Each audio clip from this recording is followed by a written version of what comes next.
بچوں کی وجہ سے، تو وہ اس بات کا زیادہ حق رکھتے ہیں۔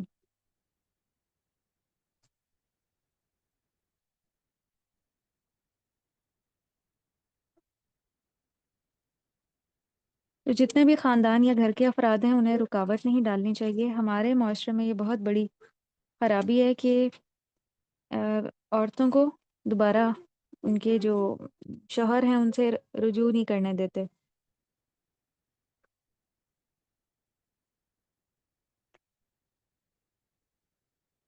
وَلَهُنَّ مِثْلُ الَّذِي عَلَيْهِنَّ بِالْمَعْرُوفِ، اور وہ ان عورتوں کے لیے بھی معروف طریقے پر ویسے ہی حقوق ہیں جیسے مردوں کے حقوق پر ہیں،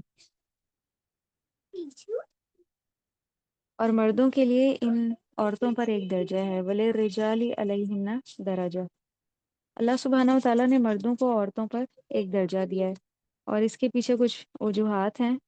سب سے پہلی وجہ یہ ہے کہ مرد جو ہیں وہ جسمانی اعتبار سے قوی ہوتے ہیں اور عورت کو پروٹیکشن دیتے ہیں، اور شوہر جو ہے وہ عورت کا مہر اور نان نفقہ یعنی کھانا پینا اور کپڑے وغیرہ وہ اس کو مہیا کرتا ہے، اس کی ذمہ داریاں اٹھاتا ہے۔ اس لیے اللہ تعالیٰ نے طلاق کا حق بھی مرد کے ہاتھ میں رکھا ہے، اور اس کو ایک درجہ فضیلت دی ہے، اور وہ فضیلت کیا ہے کہ عورت شوہر کی بات مانے۔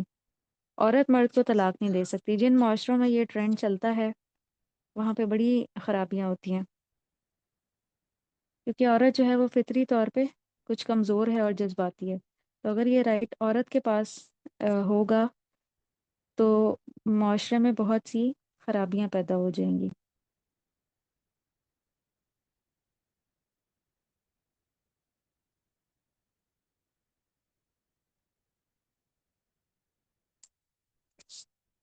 بہت سی جو عورتیں ہیں انہیں اس آیت کے حصے پہ اعتراض ہوتا ہے کہ مردوں کو ہمارے اوپر ایک درجہ کیوں ہے، برابری کیوں نہیں اللہ تعالیٰ نے دی۔ تو اس کے پیچھے، اللہ کے ہر حکم کے پیچھے بہت بڑی حکمت اور بہتری پوشیدہ ہے۔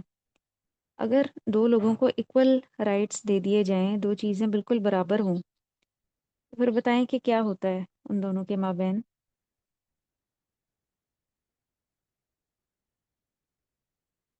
جی، اگر دو لوگوں کو ایکول رائٹس دے دیے جائیں تو پھر کیا ہوگا؟ ہو سکتا دونوں میں بد نظمی پھیلے گی۔ ہے بد نظمی پھیلے گی، فساد برپا ہوگا، دونوں اپنے اس رائٹ کا غلط استعمال کریں گے، اور ہر ایک چاہے گا کہ میری مانی جائے۔ عورت کہے گی کہ میری بات مانی جائے، میری بات کو اہمیت دی جائے، اور مرد یہ کہے گا کہ میری مانی جائے۔ اس طرح گھر کا نظام چل نہیں سکے گا۔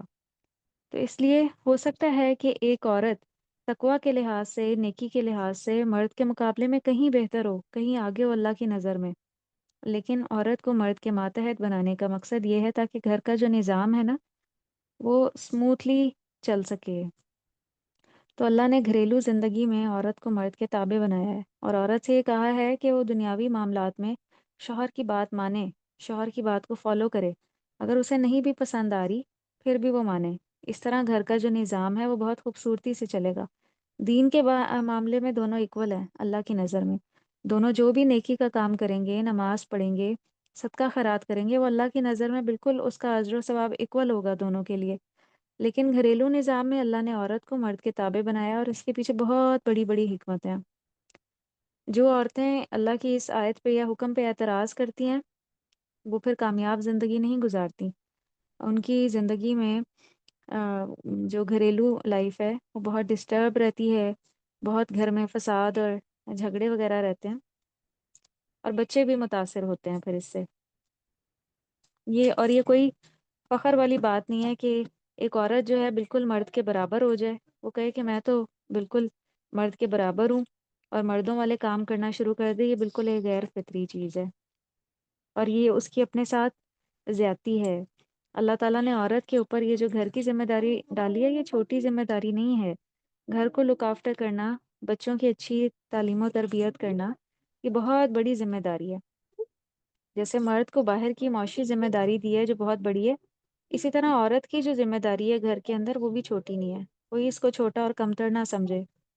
اگر کوئی عورت، اللہ سبحانہ و تعالیٰ نے عورت کو یہ پرمیشن دی ہے کہ اگر اس کے گھریلو حالات بہتر نہیں ہیں تو وہ باہر نکل کے جاب کر سکتی ہے، لیکن یہ اس کے لیے کمپلسری نہیں ہے کہ وہ ایسا لازمی کرے۔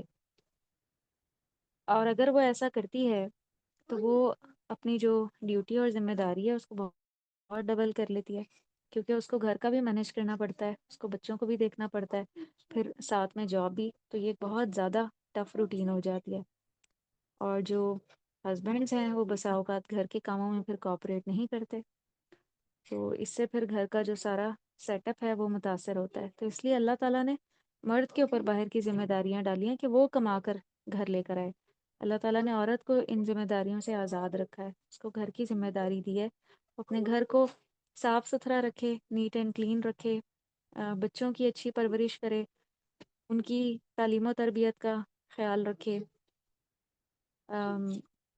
گھر کے نظام کو منظم طریقے سے چلائے، ٹائملی سب کو کھانا وغیرہ دے، گھر صاف ستھرا رکھے، اور یہ بہت بڑی ذمہ داری ہے۔ بسا اوقات پورا دن بھی یہ ذمہ داریاں جو ہیں وہ پوری نہیں ہوتی، اور اس میں سے جو وقت باقی بچے یا باقی نکلے اس میں پھر وہ اپنی دینی تعلیم و تربیت اور دینی نشو و نما کے لیے اس ٹائم کو اسپینڈ کرے۔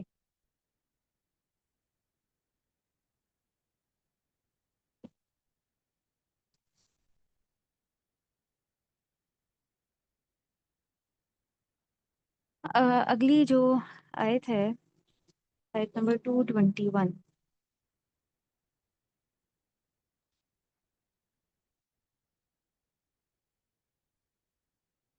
221 جو آیت گزری تھی وہاں پہ ایک ورڈ گزرا تھا، وَلَوْ أَعْجَبَتْكُمْ، اور اگرچہ وہ پسند ہوں تمہیں، تو جہاں پہ بات ہوئی تھی کہ جو لونڈی اور غلام ہیں وہ زیادہ بہتر ہیں تمہارے لیے بنسبت مشرکہ کے، اگرچہ وہ تمہیں پسند ہوں۔ تو اسلام جو ہے اس میں شادی کے لیے کچھ معیار بتایا گیا ہے۔ نبی صلی اللہ علیہ وسلم نے فرمایا کہ عورت سے 4 وجوہات کی بنا پر شادی کی جاتی ہے، اس کا مال، حسب نسب، حسن اور دین، اور آپ نے فرمایا کہ تم دیندار عورت سے شادی کرو۔ تو جو دیندار عورت ہوتی ہے وہ ظاہر ہے اللہ سبحانہ و تعالیٰ کے سارے احکامات کو سمجھتی بھی ہے اور اس کو فالو کرنے کی خواہش مند بھی ہوتی ہے، اور ایسی عورت سے ہی گھر میں ایک سکون کی فضا پیدا ہو سکتی ہے۔ اس والے میں تو شادی کرنے کے لیے سب سے پہلے یہ دیکھنا چاہیے کہ وہ شخص اللہ کا کتنا حق دیتا ہے اور پھر بندوں کا کتنا حق دیتا ہے، کیونکہ جو اللہ سے نہیں ڈرتا نا، وہ بندوں کے حق بھی ادا نہیں کرتا، اور وہ پھر آپ کا بھی حق نہیں دے گا۔ تو مرد اور عورت دونوں کے اندر شادی کا ڈیسیژن لینے سے پہلے یہ خوبی دیکھنی چاہیے۔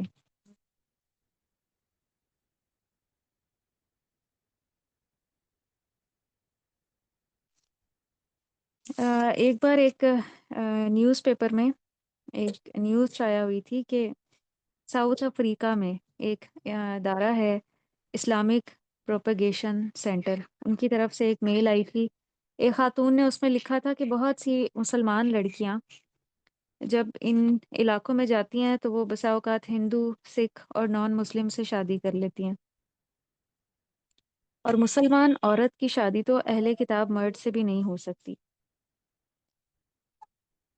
اور وہ اپنے بارے میں بھی یہ بتا رہی تھی وہ خاتون کہ میں نے بھی ایک غیر مسلم سے شادی کی تھی، اور میری یہ رائے تھی کہ دین سے کیا فرق پڑتا ہے۔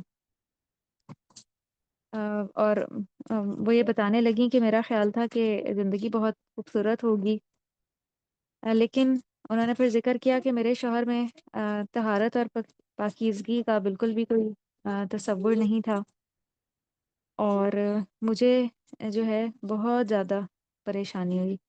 پھر جب اولاد ہوئی تو ان کے ناموں سے لے کر، نام رکھنے سے لے کر ان کے مذہب کو فالو کرنے تک شدید جھگڑا ہوا، اور اس کی وجہ سے بچے بہت زیادہ متاثر ہوئے، نہایت کشمکش کا شکار ہوئے۔ تو وہ کہنے لگی کہ میری مسلم لڑکیوں سے یہ التجا ہے کہ وہ ہرگز اس طرح کا نقصان نہ کریں۔ اور وہ بتانے لگی کہ میری زندگی اب ختم ہو گئی ہے، اور میرا مقصد اب صرف اپنے بچوں کی صحیح تربیت کرنا ہے، انہیں اپنے دین کی خوبصورتی سے آگاہ کرنا ہے۔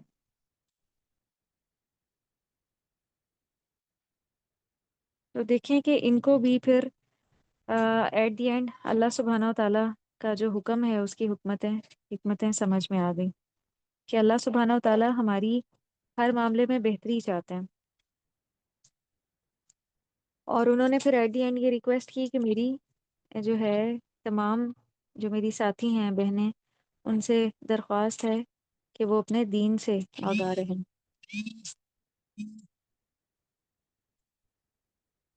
ایک عورت جو ہے وہ فطری طور پہ کمزور ہوتی ہے، اگر وہ کسی نان مسلم سے شادی کر لیتی ہے تو پھر آہستہ آہستہ کیا ہوگا، اس کے دین کی طرف مائل ہونے لگتی ہے۔ اور اس آیت میں ہم نے پڑھا تھا کہ واللہ یدعو الی الجنہ والمغفرہ، کہ اللہ تعالیٰ تو جنت اور مغفرت کی طرف بلاتے ہیں، جبکہ یہ جو غیر مسلمز ہیں یہ جہنم کی طرف بلاتے ہیں۔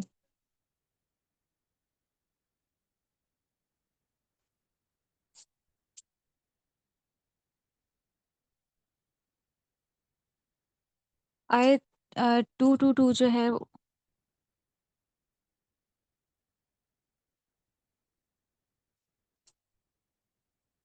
یہ بھی ہو گئی تھی ہماری۔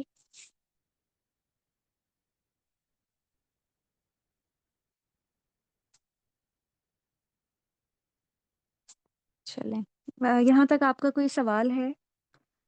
نیکسٹ انشاءاللہ ہماری جو کلاس ہے وہ 4 سے 4:30 ہوا کرے گی، جب تک آپ کے ایگزامز ہیں۔ آپ کے ایگزامز دسمبر میں اینڈ ہو رہے ہیں۔ میں نے آپ کی مما سے آپ کی ڈیٹ شیٹ لے لی ہے، اس کو میں فالو کرتی رہوں گی انشاءاللہ۔ ٹھیک ہے۔ جس دن آپ کا پیپر ہوگا اس دن اگر ہماری کلاس ہوئی تو اس دن ہم اسکپ کر دیں، یا پیپر سے ایک دن پہلے والی کلاس؟ نہیں، جس دن پیپر ہوگا تو اس دن میں لے سکتی ہوں کلاس، میرے لیے زیادہ ایزی ہوگا۔ اور ایک دن پہلے؟ ایک دن پہلے وہ آ، بھی میں آپ کو بتاتی رہوں گی نا ساتھ ساتھ۔ ہر پیپر میں آپ کو 2 چھٹیاں؟ جی، کسی میں ایک چھٹی ہے، کسی میں 2 ہیں۔ چلیں، اگر کسی میں 2 ہوئیں اور پیپر سے ایک دن پہلے ہماری کلاس ہوئی تو پھر ہم اس کو 2 days پہلے لے لیں گے جی، انشاءاللہ۔ بارک اللہ فیک، وآخر دعوانا ان الحمد للہ رب العالمین، سبحانک اللہم و بحمدک، نشہد ان لا الہ الا انت، نستغفرک ونتوب الیک۔ والسلام علیکم ورحمۃ اللہ وبرکاتہ۔ وعلیکم السلام۔